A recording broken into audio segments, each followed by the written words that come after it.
Hello everyone. तो कल हमने जहाँ से ख़त्म किया था उसके आगे से आज हम स्टार्ट करने वाले हैं।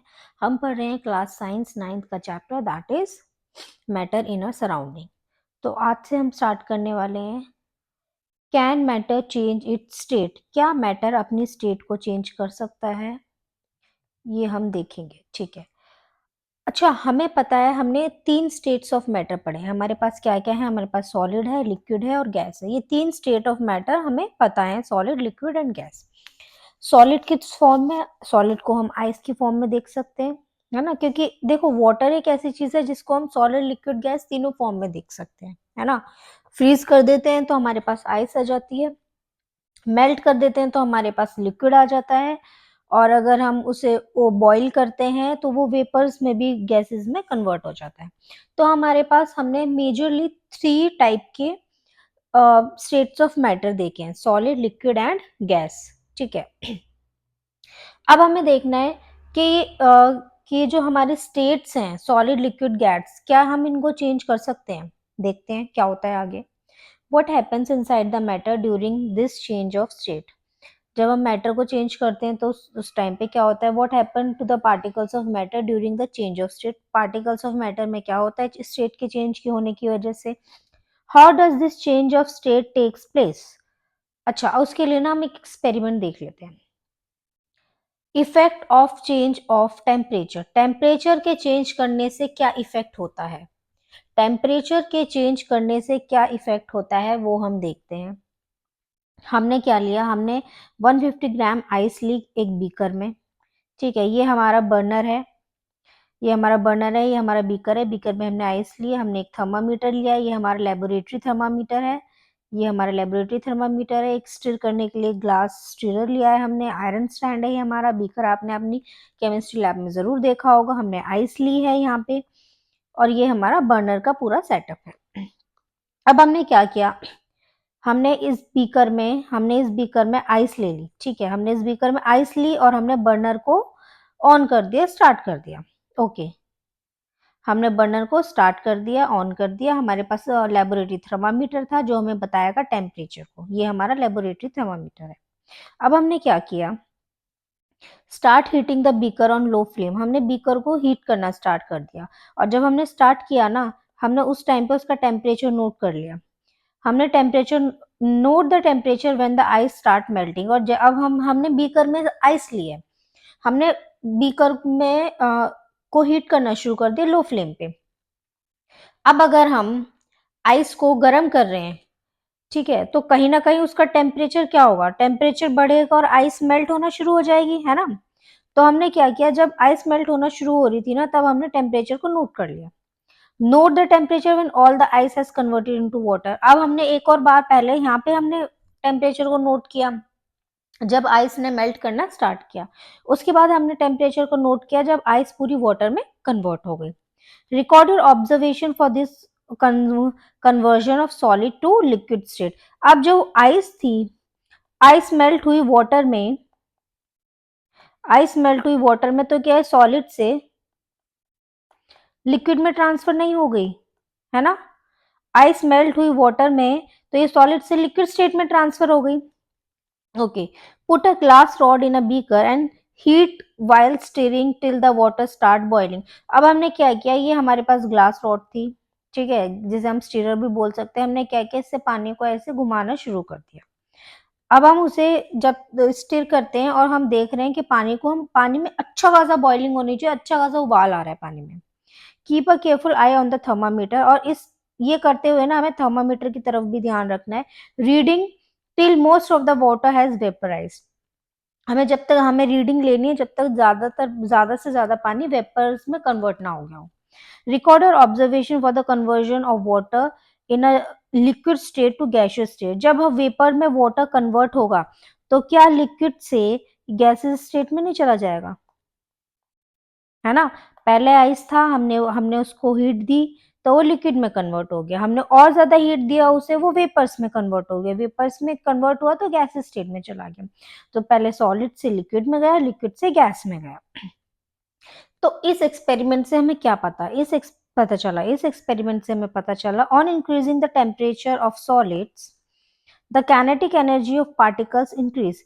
जब हम टेम्परेचर को इंक्रीज करते हैं ना, जब हम सॉलिड्स के टेम्परेचर को जब हम सॉलिड्स के टेम्परेचर को इंक्रीज करते हैं तो क्या होता है,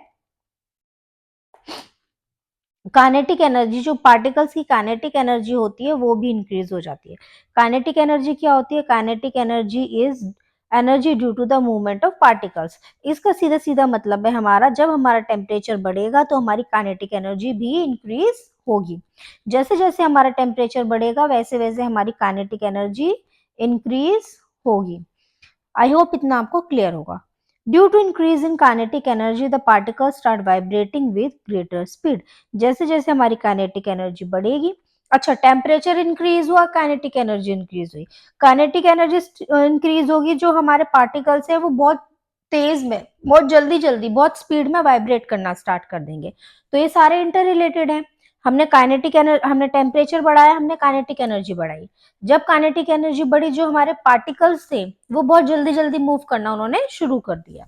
देखा है ना, जब हम पानी को बॉईल कर रहे होते हैं, हम गैस पे भी पानी को बॉईल कर रहे हैं तो पहले कितना शांत होता है, लेकिन जैसे जैसे उबाल आने लगता है पानी में, बहुत ज्यादा बॉईल होने लगता है, तो उसमें हम देखते हैं ना पानी भी एक हमें दिखाई देता है मूवमेंट, पार्टिकल्स में, पानी के पार्टिकल्स में मूवमेंट दिखाई देती है, ऐसे धीरे धीरे करके, जब जैसे जैसे वो बॉईल हो रहा है, वेपर्स में कन्वर्ट हो रहा है, तो हमें वो दिखता है ना।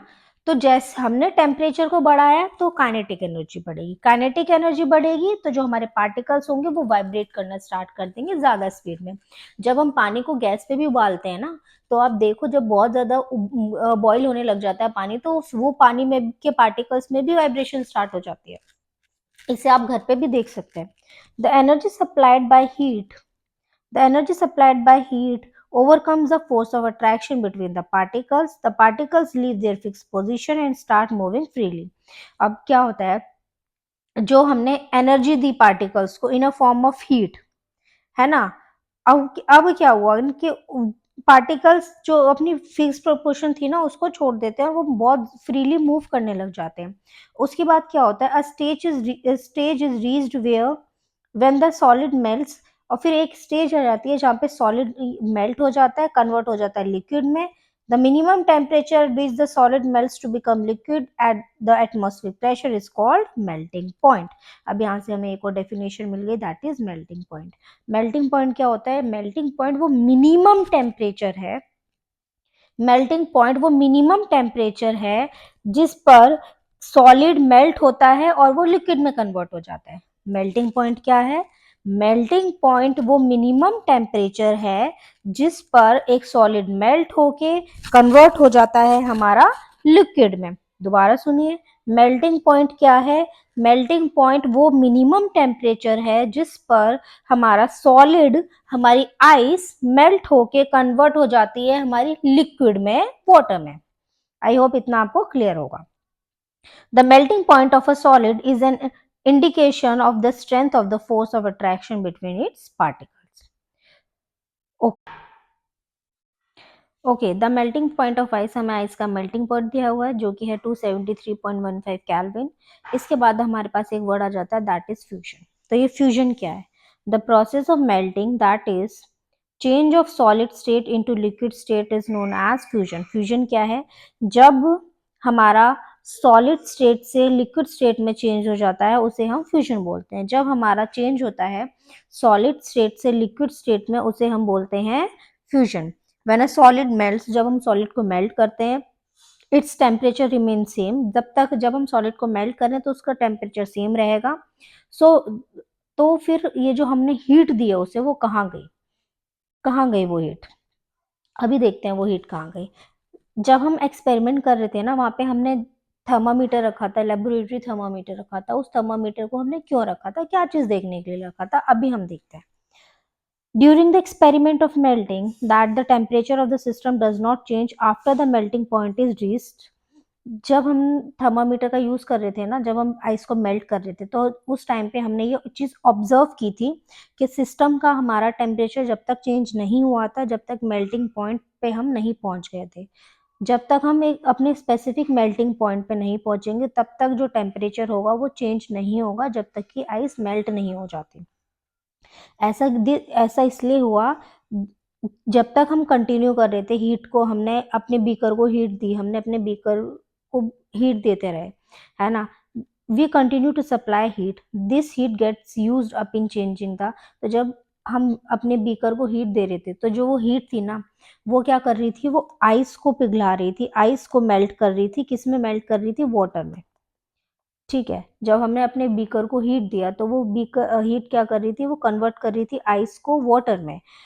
तो वो क्या कर रही थी, this heat gets used up in changing the state by overcoming the force of attraction. जो हीट हमने जब दी ना, वो क्या कर रही थी, वो स्टेट को चेंज कर रही थी, है ना। स्टेट को कैसे चेंज कर रही थी? सॉलिड से, जो कि हमारी आइस थी, वो चेंज हो रही थी हमारी लिक्विड में, है ना। लिक्विड किस किस में कन्वर्ट हो गया? हमारा वाटर में।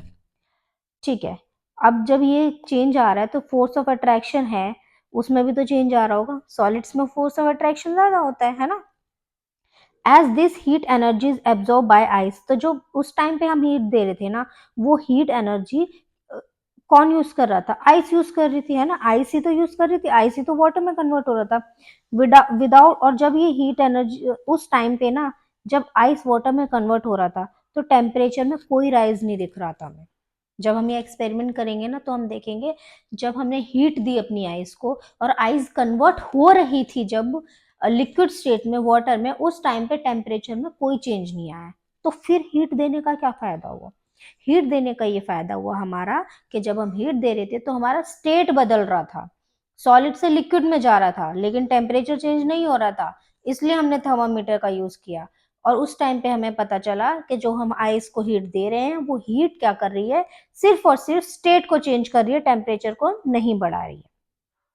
ठीक है, it is considered that it gets hidden in the content of the beaker and is known as latent heat. और जो वो हीट थी ना, जो वो हीट आइस को कन्वर्ट कर रही थी वाटर में, जो सॉलिड को कन्वर्ट कर रही थी लिक्विड में, उसे हम बोल रहे हैं इस टाइम पे लेटेंट हीट। हम अभी तक बस इतनी बात कर रहे हैं, सॉलिड से लिक्विड में चेंज हो रहा है। जब सॉलिड से लिक्विड में जा रहा है, जब हम बस उतनी ही बात कर रहे हैं। ठीक है, हम आगे का नहीं देख रहे, जब वो गैसेस में वेपर में कन्वर्ट हो। हम अभी बात कर रहे हैं सॉलिड से लिक्विड के बीच में। तो जब सॉलिड से लिक्विड के बीच में हम जा रहे थे, तो हमने ये चीज ऑब्जर्व की कि जो हमारा टेम्परेचर है वो राइज नहीं हुआ, सिर्फ और सिर्फ हमारी स्टेट चेंज हुई। तो स्टेट चेंज हुई, लेकिन हीट तो हम दे रहे थे। तो वो हीट को हमने नाम दिया लेटेंट हीट, क्योंकि लेटेंट का मतलब होता है छुपा हुआ, ऐसी चीज जो छुपी हुई है, जो हिडन है। The amount of heat energy that is required to change 1 kg of solid into liquid at atmospheric pressure at its melting point is known as latent heat of fusion। और यहाँ से हमारे पास एक कॉन्सेप्ट निकल के आया, that is what latent heat of fusion. हमें पता चला कि लेटेंट हीट ऑफ फ्यूजन क्या होता है। लेटेंट हीट ऑफ फ्यूजन क्या होता है? The amount of heat energy, जितनी हीट एनर्जी की हमें जरूरत है चेंज करने के लिए, 1 kg of solid, 1 kilo solid की हो या 1 किलो आइस को लिक्विड में चेंज करने के लिए जितनी हीट एनर्जी की हमें जरूरत है एटमॉस्फेरिक प्रेशर पे और मेल्टिंग पॉइंट पे, उसको हम बोलते हैं लेटेंट हीट ऑफ फ्यूजन। दोबारा सुनो, जितने अमाउंट ऑफ हीट एनर्जी हमें 1 किलो सॉलिड को, 1 किलो आइस को लिक्विड में चेंज करने के लिए जितनी हीट एनर्जी की जरूरत है एटमॉस्फेरिक प्रेशर पे और मेल्टिंग पॉइंट पे, उसे हम बोलते हैं latent heat of fusion. Latent heat of fusion क्या है? हमें 1 kg सॉलिड को, 1 किलो सॉलिड को, 1 किलो आइस को चेंज करना है लिक्विड स्टेट में, वाटर स्टेट में। और इससे लिक्विड से 1 kg सॉलिड को सॉलिड से लिक्विड में चेंज करने के लिए जितनी हीट एनर्जी की हमें जरूरत है एटमॉस्फेरिक प्रेशर पे और मेल्टिंग पॉइंट पे, उसे हम बोलते हैं लेटेंट हीट ऑफ फ्यूजन। ठीक है, so particles in water at 0 degrees Celsius, that is 273 Kelvin, have more energy as compared to particles in ice at the same temperature. When we supply heat energy to water, अब हमने क्या किया, हमने यहाँ पे क्या देखा, हमने यहाँ पे सॉलिड को लिक्विड में चेंज किया, हमने आइस को वाटर में चेंज कर लिया, है ना। इतना तो हमने देख लिया ऊपर। अब हम आगे देखेंगे कि वाटर को जब हम अब इस वाटर को हम और हीट प्रोवाइड कर रहे हैं, अब हम इस वाटर को और हीट प्रोवाइड कर रहे हैं। When we supply heat energy to water, particles start moving even faster. जब हम इस वाटर को अभी भी हीट एनर्जी दिए जा रहे हैं ना, तो हम ऑब्जर्व करेंगे जो पार्टिकल्स थे ना हमारे वाटर के, बहुत जल्दी जल्दी मूव करना स्टार्ट कर रहे हैं। At a certain temperature point is reached. अब जब हम उसे हीट दिए जा रहे हैं ना, तो एक पॉइंट आएगा जहाँ पे जो हमारे पार्टिकल्स होंगे उनके पास इतनी एनर्जी होगी कि वो अपने आप को ब्रेक कर लेंगे और उनके अंदर ब्रेक करके और फोर्स ऑफ अट्रैक्शन दिखाएंगे हमें। At this temperature liquid start changing into gas. और एक वो टेम्परेचर, एक वो पॉइंट आ जाएगा हमारे पास, उस जिस पॉइंट पे जो हमारा लिक्विड था, जो हमारा वाटर था, वो चेंज होने लग जाएगा धीरे धीरे करके। कौन से स्टेट में? गैशियस स्टेट में। The temperature at which a liquid start boiling.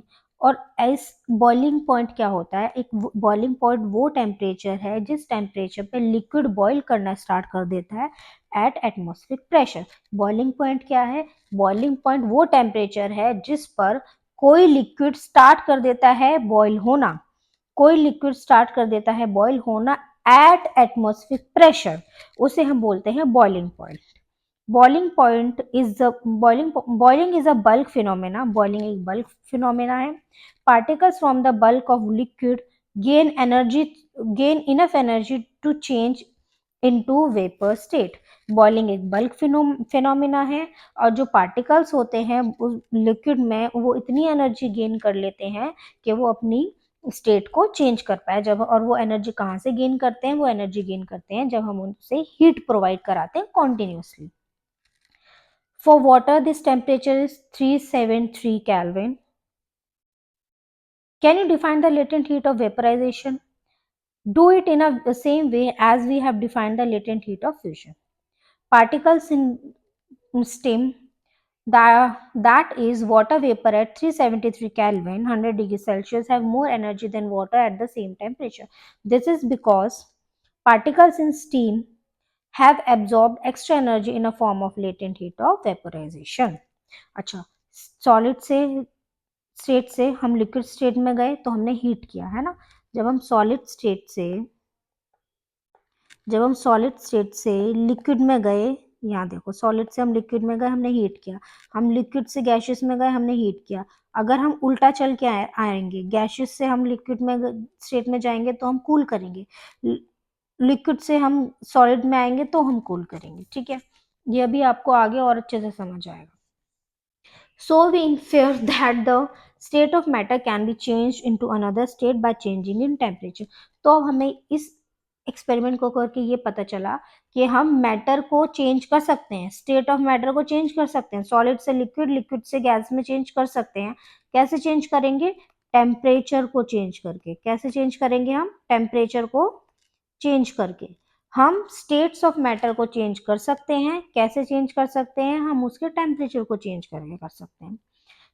Okay, we have learned that substances around us change state from solid to liquid and from liquid to gas on application of heat. But there are some change directly from solid state to gaseous state and vice versa.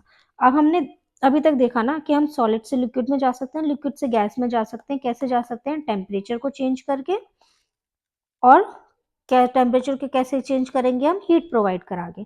लेकिन ना एक ऐसे भी form होता है जिसमें हम directly solid से गैस में चले जाएं या डायरेक्टली गैस से सॉलिड में चले जाए, तो उसे हम क्या बोलेंगे? वो हम अभी आगे पढ़ेंगे। अभी हमारे पास एक एक्टिविटी है, अभी हम समझेंगे ऐसा क्यों, ऐसा कैसे कर सकते हैं कि हम डायरेक्टली सॉलिड से गैस पे कैसे जंप कर रहे हैं, हम लिक्विड को क्यों छोड़ रहे हैं, हम गैस से डायरेक्टली सॉलिड में कैसे पहुंच रहे हैं, हमने लिक्विड को कैसे छोड़ दिया। तो ये डायरेक्टली हम कैसे कर पा रहे हैं, ये भी हम अभी आगे देखेंगे।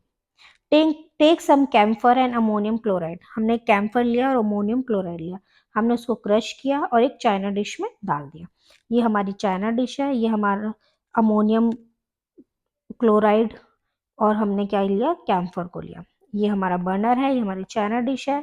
ठीक है, अब हमने क्या किया? Put an inverted funnel over the China dish, put a cotton plough on the steam of the funnel. ये एक्सपेरिमेंट आपने अपनी केमिस्ट्री लैब में ज़रूर किया होगा। हमने कॉटन से इसको बंद कर दिया है, हमने नीचे से हीट प्रोवाइड की।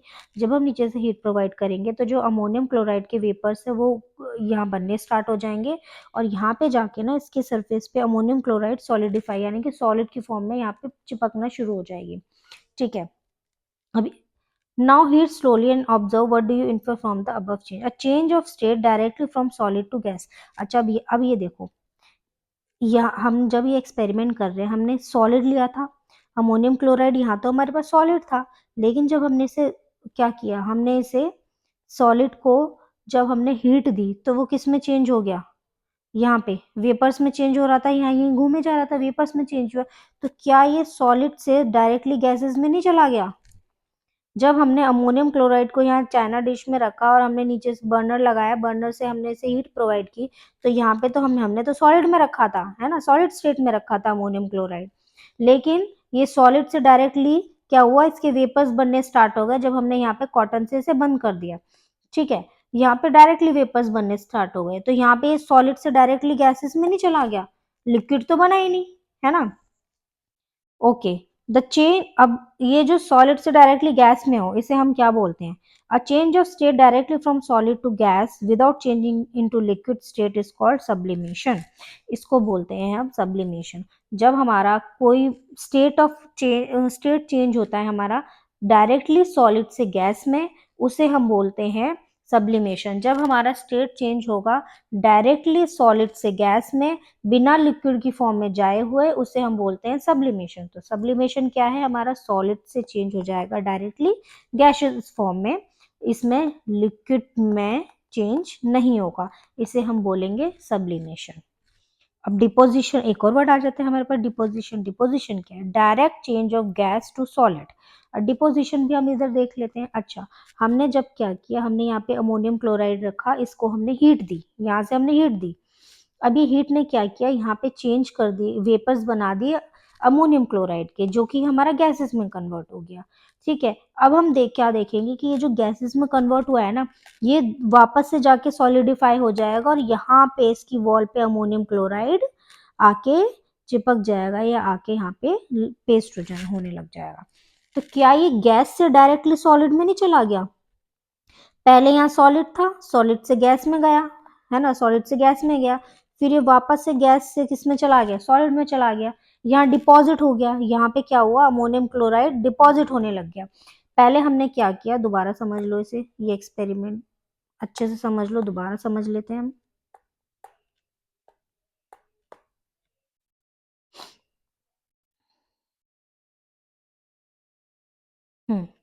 हमने क्या किया, अब हमें देखना है, अभी तक हमने ऊपर वाले एक्सपेरिमेंट देखा था, ऊपर जो हम पढ़ के आ रहे हैं कि पहले स्टेट कैसे चेंज होगी, पहले सॉलिड में जाएगा, फिर लिक्विड में जाएगा, फिर गैस में जाएगा, ये हम ऊपर वाले एक्सपेरिमेंट में पढ़ के आए हैं।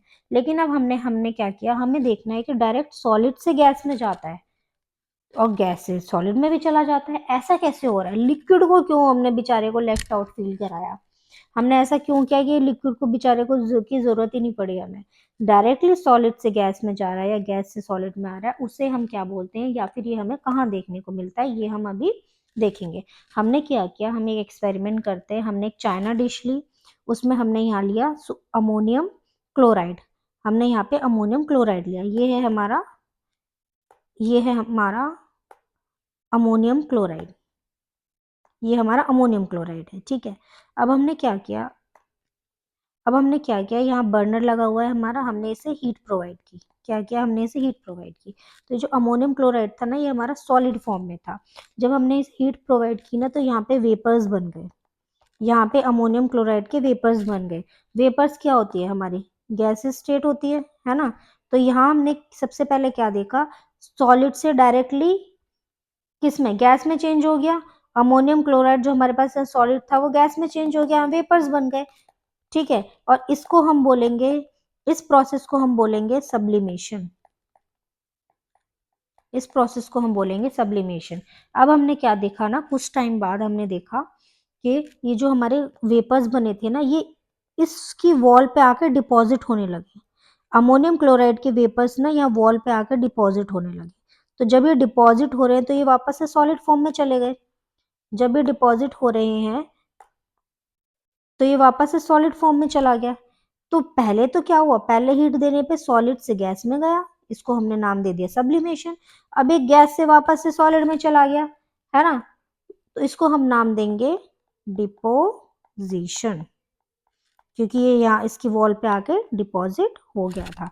तो अमोनियम क्लोराइड हमारे पास सॉलिड था, सॉलिड से डायरेक्टली कन्वर्ट हुआ वेपर्स में अमोनियम क्लोराइड में, जिसे हमने बोला सब्लिमेशन, और फिर ये वेपर्स यहाँ डिपॉजिट हो गए इसकी वॉल पे जाके, जिसे हमने बोला डिपोजिशन। तो ये आपको समझ में आया कि जब हम सॉलिड से डायरेक्टली गैस में जाते हैं ये होता है हमारा सब्लिमेशन, सॉलिड से गैस में जाएंगे सब्लिमेशन, और गैस से वापस से सॉलिड में आएंगे तो deposition. Okay, a change.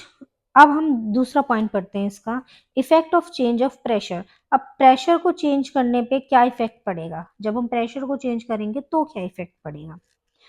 We have already learned that the difference in various state of matter is due to the difference in the distances between the constituent particles.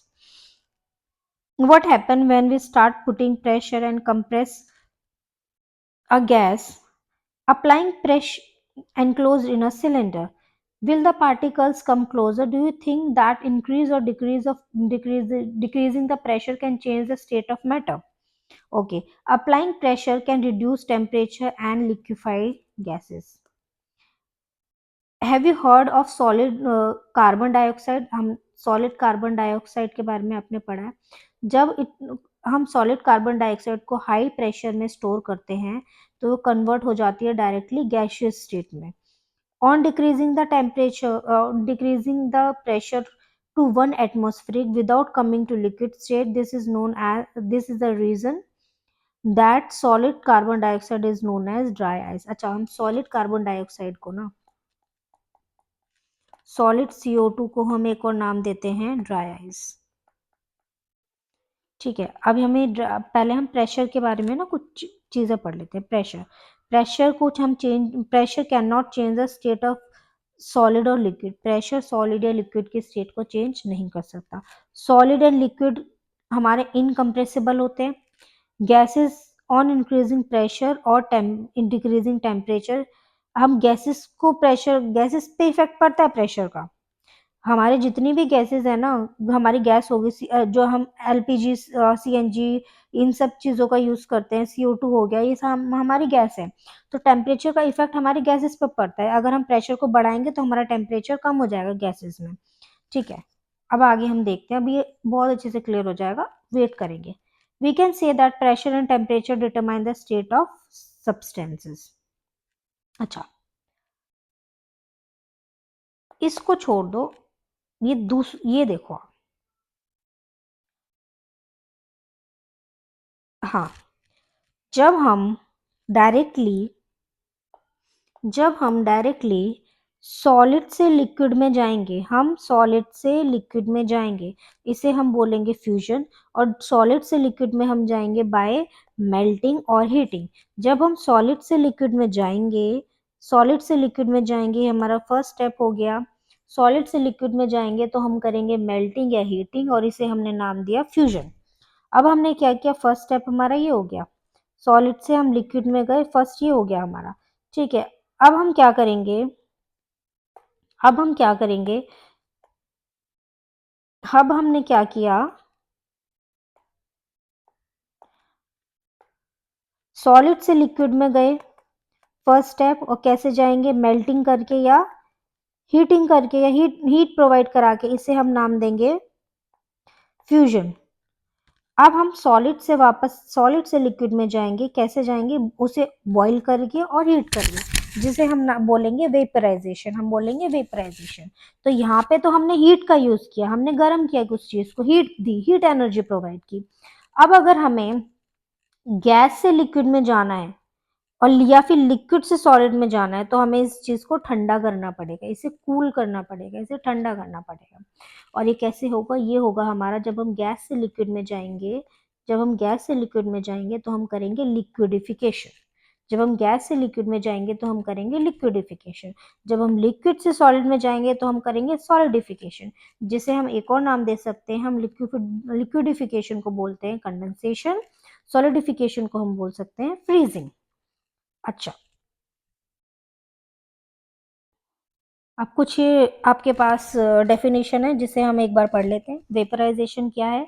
Conversion of any liquid into gas या vapours by heating and boiling is called vaporisation. Vaporisation में क्या होता है? हम liquid को gases में change करते हैं, उसे हम गैसेस में चेंज करते हैं, या तो हम हीट करके या बॉईल करके, उसे हम बोलते हैं वेपराइजेशन।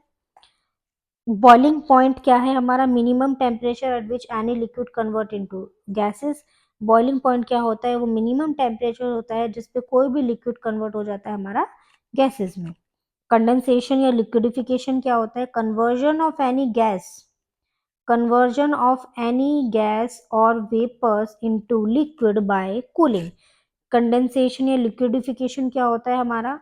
किसी भी गैस का कन्वर्जन करना, वेपर्स या वेपर्स का कन्वर्जन करना लिक्विड में, उस चीज को ठंडा करके, is known as condensation. Solidification या फ्रीजिंग क्या होती है हमारी? Conversion of any liquid into solid. किसी लिक्विड को सॉलिड में कन्वर्ट करना, उसे ठंडा करके, कूलिंग करके, उसे हम बोलते हैं सॉलिडिफिकेशन या फिर फ्रीजिंग। अब हमने बॉइलिंग पॉइंट देखा था, तो फ्रीजिंग पॉइंट भी देख लेते हैं। फ्रीजिंग पॉइंट क्या होता है? Temperature at which any liquid converts into solid. Freezing point होगा हमारा वो टेम्परेचर जिस पर कोई भी लिक्विड कन्वर्ट हो जाता है हमारा सॉलिड पे। जैसे आप इसे लर्न करने के लिए इस तरीके से भी सोच सकते हो, जब हमें अपने फ्रीजर में बर्फ जब लगानी होती है, बर्फ की जरूरत होती है, फ्रीजर में क्या करते हैं लोग? किसी ट्रे में, आइस ट्रे में पानी डाल के फ्रीजर में रख देते हैं। तो वो लिक्विड स्टेट में रखा हमने वाटर, वो कब सॉलिड स्टेट में चेंज होगा? वो जब सॉलिड स्टेट में चेंज होगा, जब वो अपने फ्रीजिंग पॉइंट पे पहुंच जाएगा, जब वो अब इतने टेम्परेचर पे पहुंच जाएगा कि वो अब सॉलिड से, अब लिक्विड से सॉलिड में कन्वर्ट हो पाए। तो हम इस तरीके से भी देख सकते हैं। फ्रीजिंग पॉइंट क्या होगा? वो टेम्परेचर होगा जिस टेम्परेचर पे लिक्विड कन्वर्ट हो जाएगा हमारा सॉलिड्स में। Sublimation, conversion of any solid into gas by heating और conversion of any gas into solid by cooling. Sublimation क्या है? या conversion of any solid into liquid, solid का कन्वर्जन होना गैसेस में हीट करके, या फिर गैस का कन्वर्ट होना सॉलिड में कूलिंग करके। Conversion of solid into gas, या फिर conversion of gas into solid. इसके बाद हम देख लेते हैं लेटेंट हीट ऑफ फ्यूजन क्या होता है। The amount of heat energy required to change 1 kg of solid into liquid at atmospheric pressure. 1 kg solid को लिक्विड में कन्वर्ट करने के लिए जो हीट एनर्जी की हमें जरूरत पड़ेगी एटमॉस्फेरिक प्रेशर पे, उसके मेल्टिंग पॉइंट पे, वो होती है हमारी latent heat of fusion. Latent heat of vaporisation क्या होता है? Heat needed to convert 1 kg of liquid. यहाँ पे हम क्या कर रहे थे? सॉलिड को लिक्विड में कन्वर्ट कर रहे थे। लेकिन लेटेंट हीट ऑफ वेपराइजेशन में हम क्या कर रहे हैं? हम लिक्विड को गैस में कन्वर्ट कर रहे हैं उसके बॉइलिंग पॉइंट पर। लेटेंट हीट ऑफ फ्यूजन में हम क्या कर रहे थे? लिक्विड को कन्वर्ट कर रहे थे, सॉलिड को कन्वर्ट कर रहे थे लिक्विड में। लेटेंट हीट ऑफ वेपराइजेशन में हम क्या कर रहे हैं? लिक्विड को कन्वर्ट कर रहे हैं गैसेस में। ठीक है, बिल्कुल उल्टा। इस चीज का ध्यान रखना, लेटेंट हीट ऑफ फ्यूजन में हम सॉलिड से लिक्विड में जा रहे हैं eight atmospheric pressure at melting point. वहीं हम लेटेंट हीट ऑफ वेपराइजेशन की बात करें तो हम लिक्विड से गैस में जा रहे हैं at boiling point. I hope ये आपको इतना क्लियर हुआ होगा। अच्छा, अभी एक और देख लेते हैं, इवेपोरेशन क्या होता है हमारा। ओके, इवेपोरेशन हमारा सरफेस फिनोमिना है। Change of liquid into vapour, liquid का वेपर में चेंज होना, गैस में चेंज होना बिना बॉइलिंग पॉइंट तक पहुंचे। वेपराइजेशन, इवेपोरेशन क्या होता है हमारा? एक सरफेस फिनोमेना है जो सरफेस पे होता है, और इसमें क्या होता है? लिक्विड हमारा चेंज होता है वेपर में, लिक्विड हमारा गैस में कन्वर्ट हो जाता है बिना बॉइलिंग टेम्परेचर तक पहुंचे। ये डेफिनेशन, ये दोनों चीजें याद रखना वेपोराइजेशन की जब भी बात आएगी। Okay, do we always need to heat और change pressure for changing the state of matter? क्या हमेशा हमें स्टेट ऑफ मैटर को चेंज करने के लिए हीट या प्रेशर को चेंज करने की जरूरत है? Can you quote some example from everyday life where change of state from liquid to vapor takes place without the liquid reaching the boiling point? Water, when left uncovered slowly change into vapor. Wet clothes dry up. अच्छा, अभी तक हमने ऊपर क्या पढ़ा था? हमने पढ़ा था कि हमें स्टेट ऑफ मैटर को जब चेंज करना है तो या तो हम उसे हीट दे दें, है ना, या फिर हम प्रेशर को चेंज कर दें। जब भी हमें सॉलिड से लिक्विड या लिक्विड से गैस में जाना है तो हमें क्या करना होगा? हमें स्टेट्स ऑफ मैटर को चेंज करना है, या तो हमें हीट देनी होगी या हमें प्रेशर देना होगा। लेकिन क्या ऐसा पॉसिबल है कि बिना स्टेट को चेंज किए हम लिक्विड को कन्वर्ट कर दें वेपर में, या फिर बिना बॉइलिंग पॉइंट को रीच किए हम कुछ चेंजेस ला पाए? तो क्या हम ऐसा कर सकते हैं? आगे देखते हैं हो सकता है या नहीं हो सकता। जब हम पानी को बाहर ऐसे छोड़ देते हैं, हमने थोड़ा सा पानी कहीं पड़ा हो, सपोज करो छत पे आपने पानी रखा था एक किस बड़े से टब में या किसी बकेट में, वो आपने बिना ढके अनकवर्ड उसे छोड़ दिया, तो धीरे धीरे वो वेपर में चेंज हो जाता है जब धूप धूप होती है अच्छी खासी, तो है ना। या फिर आपने कपड़े सुखाने के लिए छत पे डाले, टेरेस पे गए, आपने कपड़े सुखाए, गीले कपड़े थे उन्हें सुखाने के लिए टेरेस पे रख दिया, तो वो धीरे धीरे करके ड्राई हो गए। ऐसा क्यों हुआ? अभी देखते हैं हम ऐसा क्यों हुआ। We know that particles of matter are always moving. हमें पता है कि पार्टिकल्स ऑफ मैटर हमेशा मूव कर रहे हैं, कभी भी रेस्ट पर नहीं होते। At given temperature in any gas liquid और solid there are particles with different amount of kinetic energy. कुछ पार्टिकल्स होते हैं जिनकी काइनेटिक एनर्जी वेरी करती है। In the cases of liquid, small fraction of particles at the surface having higher kinetic energy is able to break away from the force of attraction of other particles and gets converted into vapor. This phenomena of change of liquid into vapor at temperature below its boiling point is known as evaporation. इस process को ही तो हम evaporation बोलते हैं, जहाँ पे liquid directly change हो जाता है वेपर्स में। लिक्विड चेंज हो जाता है हमारा वेपर्स में अपने बॉइलिंग पॉइंट से नीचे, बिलो इट्स बॉइलिंग पॉइंट। जब लिक्विड चेंज हो जाए हमारा वेपर्स में, वेपर्स क्या गैसेस में, लिक्विड चेंज हो जाए हमारा वेपर्स में बिना अपने बॉइलिंग पॉइंट को रीच किए, उसे हम बोलते हैं इवेपोरेशन। और इवेपोरेशन हमारा सरफेस फिनोमेना है। ये सरफेस पे होता है कि जैसे हमने बकेट रखी, यहाँ पे बकेट में पानी था, ठीक है, तो जो हमारी यहाँ हमारी धूप पड़ रही थी, है ना, सन से धूप आ रही थी हमारी। अब धीरे धीरे करके जो लिक्विड था ना, ये वेपर्स में कन्वर्ट हो जाएगा। और ये आप देखेंगे, अगर बहुत समर्स का टाइम है, बहुत तेज गंदी धूप है, आपने छत पे क्या किया था? आपने छत पे बकेट में पानी रखा और आप रख के भूल गए, और फिर आप बहुत टाइम बाद जाके चेक करेंगे ना, तो ये पानी उड़ गया होगा, पानी नहीं मिलेगा आपको बकेट में। ऐसा क्यों हुआ? ऐसा हुआ इवेपोरेशन की वजह से।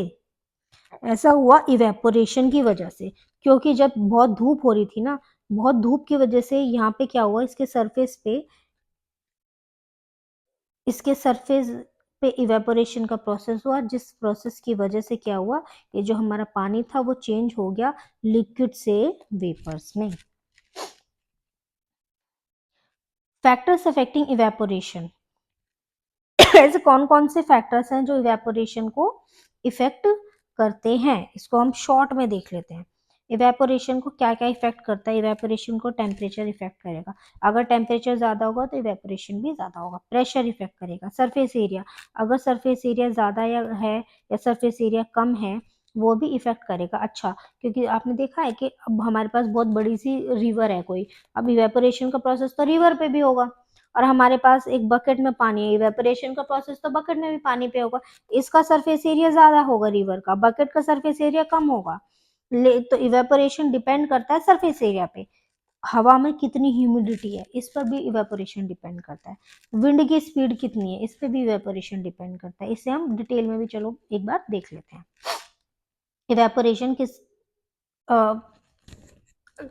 Effect, rate of evaporation increase with, हमारा जो इवेपोरेशन का रेट होता है ना, जितना वो इंक्रीज होता है जब हमारा सरफेस एरिया ज़्यादा होगा, तो रेट ऑफ इवेपोरेशन भी ज़्यादा होगा। इवेपोरेशन हमें पता है एक सरफेस फिनोमेना है जो सरफेस पे होता है। If the surface area is increase, अगर सरफेस एरिया हमारा ज़्यादा होगा तो रेट ऑफ इवेपोरेशन भी हमारा ज़्यादा होगा, ठीक है। While putting clothes for drying up we spread them out. अभी हम कैसे देख सकते हैं आपके सरफेस एरिया का कैसे इफेक्ट पड़ेगा इवेपोरेशन पे? सपोज करो आपको ना छत पे कपड़े सुखाने जाना है। अब मम्मी, आपने देखा होगा मम्मी क्या करती हैं, कपड़ों को जब आपको सपोज करो आपको स्कूल की शर्ट है, यूनिफॉर्म है, आपको याद आया कि अरे कल तो मुझे व्हाइट यूनिफॉर्म पहननी है लेकिन वो तो गीली हो रखी है, तो आप उसे सुखाने जाओगे, तो मम्मी क्या करेंगी, मम्मी क्या बोलेंगी, शर्ट को खोल के सुखाना, है ना, शर्ट को खोल के सुखाना। ऐसा ना हो आपने शर्ट उठाई और ऐसे ही आप किसी छत पे डाल के आ गए या किसी तार पे आप ऐसे ही लटका के आ गए, ऐसे नहीं सूखेगी वो। मम्मी बोलती है ना इसको अच्छे से खोल के सुखाना। ऐसे क्यों बोलती हैं, क्योंकि जब हम कपड़ों को खोल कर सुखाते हैं तो उसको उसका सरफेस एरिया बढ़ जाता है और जिस वजह से इवेपोरेशन का प्रोसेस ज्यादा बहुत इंक्रीज हो जाता है, और इवेपोरेशन का प्रोसेस जब इंक्रीज हो जाएगा तो वो जल्दी सूखेगी। वहीं आप अगर किसी कपड़े को आप गीला था आपने ऐसे ही जाके एज इट इज अपने रोप के ऊपर टांग दिया तो वो नहीं सूखेगा जल्दी, लेकिन अगर वहीं आप उस कपड़े को खोल कर सुखाएंगे तो वेपोरेशन जल्दी हो जाएगा, वो जल्दी सूख जाएगा। तो इससे हमें पता चलता है अगर सरफेस एरिया ज्यादा होगा तो रेट ऑफ वेपोरेशन भी ज्यादा होगा। वहीं आप अगर एक बकेट में पानी रख दो और आप एक ग्लास में पानी रख दो छत पे जाके, और आप देखोगे कि जो बकेट है ना उसमें इवेपोरेशन जल्दी होगा और ग्लास में इवेपोरेशन देर में होगा। And increase of temperature, temperature के इंक्रीज करने से भी फर्क पड़ेगा। With the increase of temperature more number of particles get in enough kinetic energy to go into the vapour state. जब इवेपोरेशन, जब हमारा टेम्परेचर ज्यादा होगा ना तो हमारा इवेपोरेशन रेट भी ज्यादा होगा, यानी कि जितनी गर्मी होगी, जितनी हीट होगी, जितना इन टेम्परेचर बड़ा होगा उतना ही हमारा इवेपोरेशन का रेट बढ़ जाएगा। डिक्रीज इन ह्यूमिडिटी, अब टेम्परेचर तो ज्यादा चाहिए लेकिन जो ह्यूमिडिटी है हमारी, अगर ह्यूमिडिटी कम चाहिए, अमाउंट ऑफ ह्यूमिडिटी क्या है, humidity is the amount of water vapour present in air. जितना हमारे वाटर वेपर प्रेजेंट होते हैं उसी को हम हमारे एयर में उसको हम ह्यूमिडिटी बोलते हैं। जब हमारी ह्यूमिडिटी कम होगी ना तभी हमारा इवेपोरेशन क्या होगा, इवेपोरेशन ज्यादा होगा। अगर ह्यूमिडिटी ज्यादा है तो इवेपोरेशन कम हो जाएगा। The air around us can not hold more than a definite amount of water vapour eight given temperature if the amount of water in the air is already high. अगर हमारी air में water पहले से ज्यादा होगा तो rate of evaporation कम हो जाएगा।